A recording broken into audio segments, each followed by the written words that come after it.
yung chikiting ko. Diba? Tuwang-tuwan naman siya. Wow! Yay!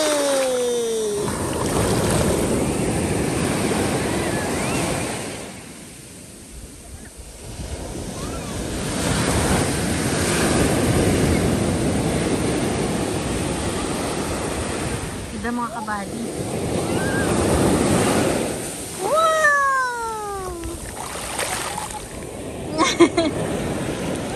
Ay! Wash your eye! Huwag mong ihawak yung kamay mo kasi. Wash your hands, wash your hands. Macy, wag malayo. Pase! Pase! Wag malayo.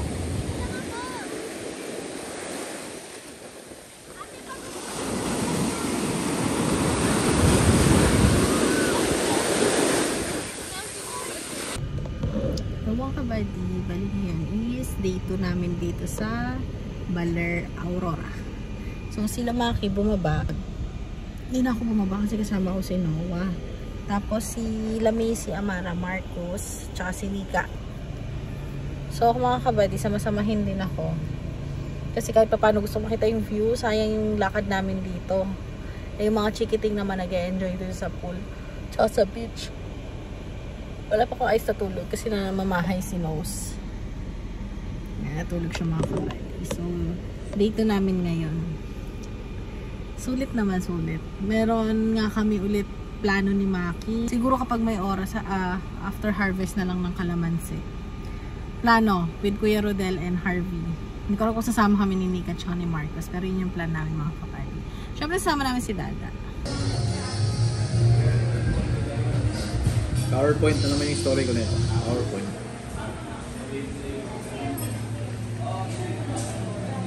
Nuhuli pa yata. Di ba isang pa-surfing dito? Hindi ka doon sa iba. Isa kami si maraming drill. So yung mga kabady, yung ating mga chikiting. Last night namin. Hi! Oh my gosh! Uulan na Reindeer guys! ano yun? Uwak? Dito din. Uwak. Uwak. So nag-beer sila Maki doon. Hi guys! I have a pet! I have a pet! His name is Krabby Patty. Krabby Patty. Dito mo siya Si tihawakan. Marcos nag-enjoy. Ate, dito ko. Dada. Tapos na. No, naitim. Mami, alam mo, umiitim ako tsaka babalik din yung kulay ng ano. Babalik din yan. Yan, hawakan mo. So, Ate! ayan. Lalapit ko na sa'yo. Lapit mo kasi. Ma! Diyan mo lang. Mara, yung itsura mo, ang pula-pula na ng mukha mo. Sige lang, busy.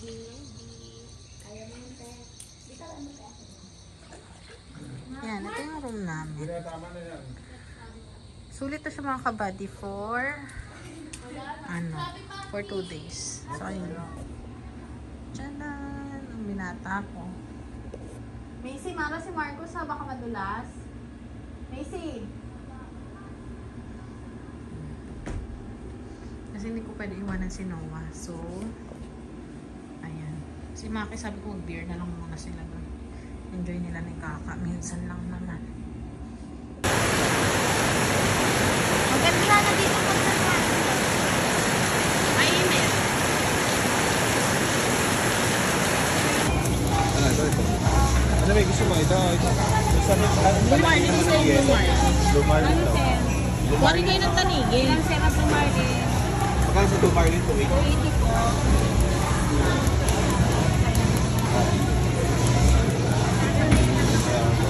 Ayun yan.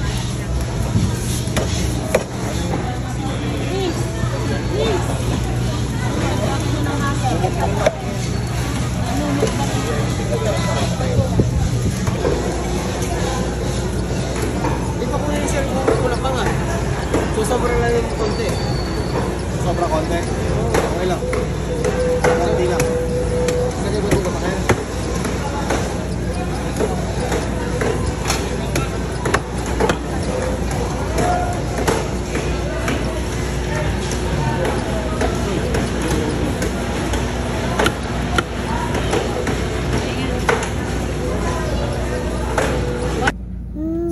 kabady, dito kami sa Baler Public Market. So bumili kami ng mga seafoods.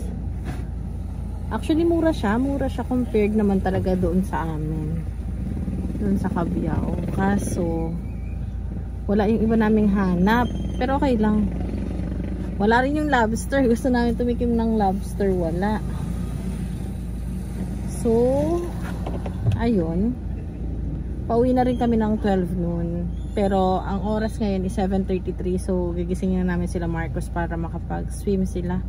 Swim muna sila. At anuhan nila. Parang enjoy nila yung last ano namin dito. Last hours.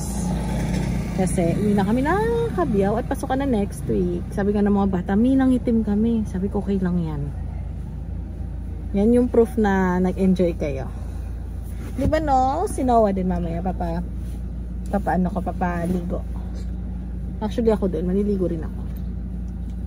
So ayun mga kabady. Bali, nag-ano kami, yung binook namin is, may mga nag-message kasi sa Baler kami mga kabady, Baler Aurora. And then, ang ano namin is sa La Serene Boutique Resort. So, owner niya is si Sam Pinto, artista daw. So, yun mga kabady. Siya yung owner nun. Tapos, nag-book kami is 3 days and 2 nights. So, talagang in-enjoy namin. First day, nagpa-massage na sila Maki. 1.5 hour. Sabi ko magpa-massage kayo. Ito na mga kabady. Parang treat namin sa lahat ni Maki. Mami, tingnan mo. Mga kabady, uwi na kami. Mami, tingnan mo.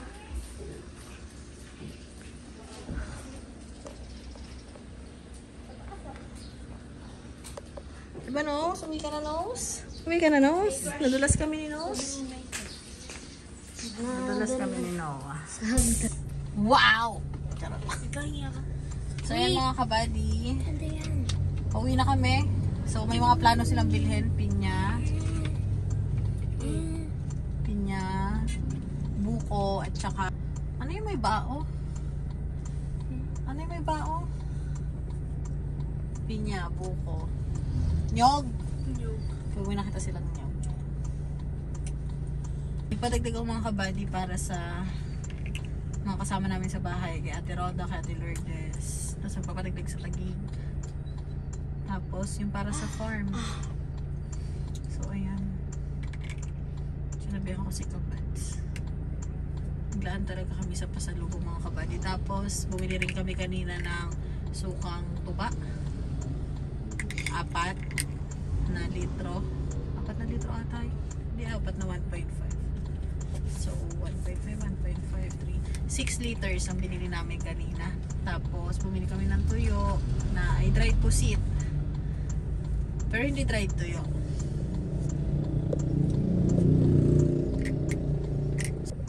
So ako na yung nag-vlog mga kabady.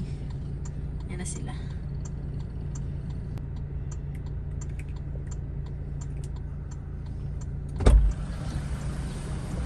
Okay na? Pasalubong, pinya. Titingin daw tayo buko meron daw dyan. So ayan na mga kabady. Ano yun Macy? Ano yan? Maputi lang yung pati mo. Maputi na lang kay Marcos yung puwet niya. Kasi yun yung hindi naarawan. Ay, kapogi talaga. Kahit anong gawin. Busy siya.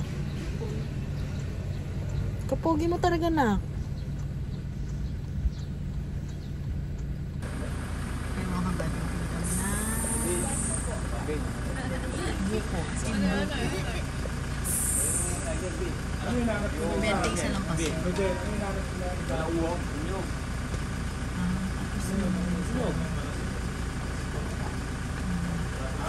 Kasi kanina kakarga na sa Kaya nagpapasalubong kami. Sabi nga namin ni Kabari dito, hindi namin sila titipirin kasi dati nung nasa home. Talagang pwede yung conversion sa bawi na. May papukpok pa kayo, kala nyo naman alam nyo. Dito na kaya kung buko pa.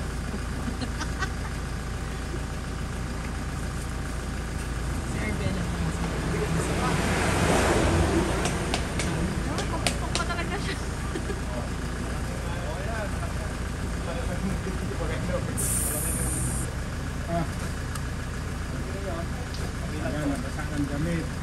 Dapengin ng extra damit. Ayaw mo nang basa. Ano pa naman? Asaan? Uy!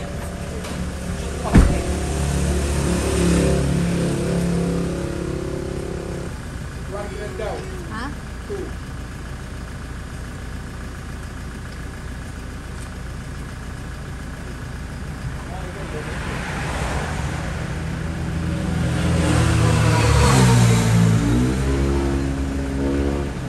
So ngayon dito tayo sa Lucky Farm. Actually, ito yung Lucky Farm talaga. Hindi, nandun. Nandyan. Tapos ito yung Lucky Farm extension. Diba? Ganda. Kikita nyo yung mga bulaklak. Ayun na naman po tayo. Second season natin ngayon ng pagpapabunga. So, harvest season na naman mga kabady. Ayan. Gusto ko pala i-share sa inyo mga kabady, parang awareness na rin sa mga kabady natin. Kasi, more than 5. Actually, 9 people yung nag-contact sa amin. Dapat wala na kami dun mga kabady. Pero, naano sila, na nawiwindang. Siguro, shinare lang din sa amin na ganito yung nangyayari. So, awareness lang mga kabady kapag may message sa inyo na hindi nyo kakilala. And then, paawa effect. Tapos, biglang, hindi nyo naman sila totally kilala personally. Tapos, biglang, uy, dati po akong kasama ni Maki. Dati po akong ganito ni Maki. And then, biglang nangungutang. So, ayun. Wala kaming alam dyan mga kabady. Wala kaming idea. So, inaano nila yung chicken manure. Magsisend kami. Deliver kami kina Tita Evelyn ngayon sa Angeles. So, ayun, awareness ng mga kabady. Ingat-ingat po tayong lahat sa mga nagme-message. Sa biglang ayun nga, nag-message tapos biglang nangutang. Kesyo ganito, ganyan. Daming mga sinasabi. Nung una parang yung 5 taong nag-message namin, sinend sa amin yung screenshot mismo. Tapos biglang, Maki, bakit ako kilala nito? Maki, paano kami na-contact nito? So, ang naisip namin ni Maki dahil sina-shoutout namin sa vlog, kaya yun nako-contact sila mga kabady. So, yun talaga. Ano na lang, ingat na lang po sa mga titas, tito, sa mga ate, sa mga kuya. At saka sa mga friend namin talaga sa Facebook or kung saan. Ingat na lang po kayo. Pag ginamit yung pangalan ni Maki, no talaga. Wala kaming alam dyan. Wala kaming, ewan ko bakit kailangan pang mag-message. Tapos iisa lang talaga yung ano nila, yung format, parang copy paste nga lang, so nawiwindang kami. Kasi syempre, sabi natin hindi naman makapaglabas ng pera yung mga titas, titos, mga ates and kuyas na message, pero di ba parang, huy, ano ba? Di ba isip-isip din, parang wag naman ganun ka desperado, wag ganun ka, basta iba yung feeling. Kasi naano rin kami, nawiwindang rin kami sa mga messages. So ayun, ingat na lang po tayo mga kabady. And then, ayun, hindi ko kasi alam kung paano ko explain sa inyo, pero ingat na lang po kasi hindi lang more than 1, 2, 3 na kabady subscribers yung message. Pero as in talagang mawiwindang ka copy paste, tapos sabihin nga namin, ingat na lang po talaga. Ayaw na namin mag-comment pa. Pero kasi, 'di ba? For the sake lang na syempre mga kabady yan, kailangan protected din sila ni Maki. Wala ding idea tong isa sa nangyayari. Sabi niya, hayaan mo na. Sabi ko, pero dapat maging aware din yung iba. Na kasi hindi tayo, 'di ba? Para sa amin, kompleto tayo. Parang hindi naman tayo PWD, hindi tayo disabled. Kung kaya natin magtrabaho ng patas, kaya natin magtrabaho ng maayos, trabaho tayo, kayod tayo. Parang wag natin idaan mga kabady sa pahingi or parinig or kung anek, paawa. Tapos gagamitin natin yung mga bata, yung sitwasyon ngayon. Kasi choice natin kung nasan tayo ngayon. Parang sitwasyon, kung anong sitwasyon mo ngayon, choice mo yan. Sa mga na-desisyon na mga ginawa mo. So dapat, diba, wag idepende sa ibang tao, lalo kung di naman tayo. Kompleto naman tayo, kaya naman nating kumayod magtrabaho. Yan mga kabady. Tapos, belated happy birthday kay Tito Paul. Insert ko na lang yung video kasi yung nangyari, may nangyari kasi mga kabady nung nasa ano kami. Nasa Baler kami bago kami umuwi. Nadulas kami ni Noah doon sa pool. Ay, actually, hindi sa pool, sa hagdanan. So, karga ko naman si Noah sa right side kong kamay. Safe naman po si Noah. Ako lang, nagkapasa ako sa likod, sa puwetan. As in, talagang, grabe, buti na lang yung spine ko is okay. So, yun mga kabady, nakakatuwa. Kasi okay kami. Parang 1 week ata ako naka-stuck talaga sa bahay na hindi makakilos, masakit ang katawan. So ayun mga kabati. Kaya hindi rin ako yung mga dapat kong gawin, hindi ko nagawa. So ayun working naman ako mga kabati. Tumatanggap ako ng part-time jobs ngayon. Tapos may bago akong tatanggapin ngayong work na for 6 months lang naman siya mga kabati.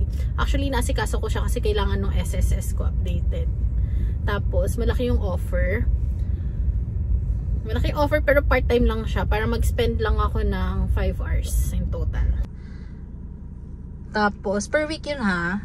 Tapos yung pay ko is daig pa yung full-time pay ko mga kabady dito sa work ko as virtual accountant. So talagang ginrab namin siya. Syempre para sa mga bata. 'Di ba? Tapos yung sahod nga ni Maki sa YouTube, hindi niya nakuha this month. Kasi inilaan namin sa tuition ng dalawang naming chikiting, si Ate Amara at si Ate Macy. So ayan, ayun mga kabady, todo trabaho pa rin kami. Kahit anong gawin at kailangan kumayod. At hindi tayo anak ni Henry C. Ayan sila na, tinitingnan na kung kaya pa nung sasakyan. Kasi ano to mga kabady, 25 na 50 kilos. So, 25 times 50, kayo na lang mga kabady bahala. So, ayan, sa Angeles namin siya. Tapos si Marcos lang kasama namin. Magdi-date kaming 3. Tapos nandito si Kuya Rodel. Si Harvey, nagpa-PMS nung sasakyan ng kapatid ko na si Box. So, ayun. Ayun ang mga kaganapan namin. Ayun ang mga kabady kung mga kaganapan namin ngayon. 'Di ba? Tapos, ayun, nag-asikaso ko ngayon kasi may gagawin ako para mag-lose ako ng weight at hindi ako hiyang doon sa injectable. Lalo kung lumaki mga kabady, windang kami. Nararamdaman kong lumaki ako kasi yung masakit na yung paa ko. Ay! Masakit na yung paa ko mga kabady. Parang mabigat na. So sabi ko kay Maki, nag-stop na ako ng injectable ko. Kasi June 12 siya. So, pinalitan namin siya ng pills. Habang ayaw pa nila ako, ay hindi nila ako inaalaw hindi nila ako inaalaw Palygate. 32 pa lang daw ako. 32? Tama, 32 years old pa lang ako mga kabady. So, pero ayaw na namin, last na namin si Noah. Last na talaga namin mga kabady. Ayoko na mag-baby. Okay na kami sa kanila. So, ayan, hanggat wala pa, mag-ano na lang ako. Magpipills na lang muna ako. Tsaka injectable. Ay, hindi. Magpipills ako tapos siya withdrawal. So, ayan ang mga contraceptives na gamit namin. Kasi okay na kami sa 4. Tsaka, ayun, nag-uumpisa na nga ako ulit mag-work para mas makatulong ako kay Maki. At tsaka, na-feel namin ngayon mga kabady, mas lumuwag. Hindi naman lumuwag. Pero lumuwag talaga. Lumuwag. Dumami or sunod-sunod. Yung dumarating na blessing. Na, syempre hindi naman namin lahat na isi-share na sa inyo. Pero, pag nalaman nyo talaga, ay, nakaka-proud. Proud kayo sa amin. Pero secret na, parang sabi ko nga kay Maki, low-key na lang tayo ngayon. Hindi natin kailangan i-disclose lahat. Kasi, mas okay na tayo lang nakakaalam. Ayun. Basta mga kabady, matutuwa kayo sa mga progress sa buhay-buhay namin. At kasama naman namin kayo doon. At natutuwa rin ako. Tingnan yung second harvest na namin dito. Magsi-second harvest. Dito sa Kalamansi. So, sabi, tumataas daw yung presyo ng kalamansi. So, happy na naman ang person. Happy ako. Kasi, grabe. Tapos, malakas ang loob namin mag-asawa. Na kahit wala kami financially, alam niyo yun, hindi naman financially. Wala kami nung gusto namin. Basta, ang lakas ng loob namin mag-take risk. At saka kasi, hindi kami umiinda. Alam niyo mga kabading, natutunan namin. Huwag kang uminda, huwag kang madaing sa buhay. Kasi mas lalo kang mahihirapan. Tapos kung anong sitwasyon mo ngayon, dapat pagpasalamat mo kung anong nasaan ka ngayon. Basta may realization namin mag-asawa this past few months. Talagang no inda. And then kahit gaano kahirap, ay kung alam niyo lang yung pinagdaanan namin. Maliban sa past years, pero last year hanggang ngayong taon. Ay, kung alam niyo lang, alam nila Tito Radi yan. Grabe mga kabady, mawiwindang kayo. Na ay, kaya pala namin. Tapos ngayon, as in talagang ang galing ni Lord kasi gumagaan na ang buhay. Nararamdaman namin siya. As in, nararamdaman namin. So, talagang blessing. Blessing talaga mga kabady. Blessing talaga mga kabady. Ewan ko, pero naramdaman namin na mas gumagaan na yung maluwag ang buhay. Maganda ang buhay, masaya ang buhay. Ewan ko, basta magaan, maluwag ang buhay namin ngayon talaga. As in, hindi naman yung bonggang-bonggang, wala na kaming problema financially, ganito, ganyan. Hindi. Ganun pa rin. Hindi naman ganun. Pero okay siya mga kabady. Ngayon ko masasabi na okay kami. Okay kami ngayon. May mga utang kami, oo. May mga bayarin pa kami.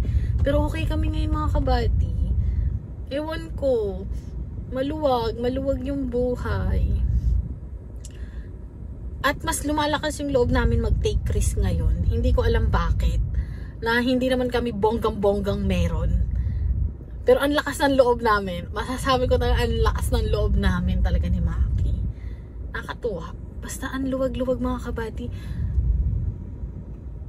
Ewan ko, basta hindi ko masabi. Ayoko na magsalitang masyadong daming sabi-sabi. Basta maluwag mga kabady. Thank you Lord talaga. Thank you talaga sa mga nagdasal sa amin na okay kayo, ganito. Ay, naging totoo talaga mga kabady. Tuwa talaga ako. Tagal naman ng driver. Nagugutom na ako. Asya ka. Huwag mo tatapakan ko ta. Marcos. Talaga na ako. Come on here.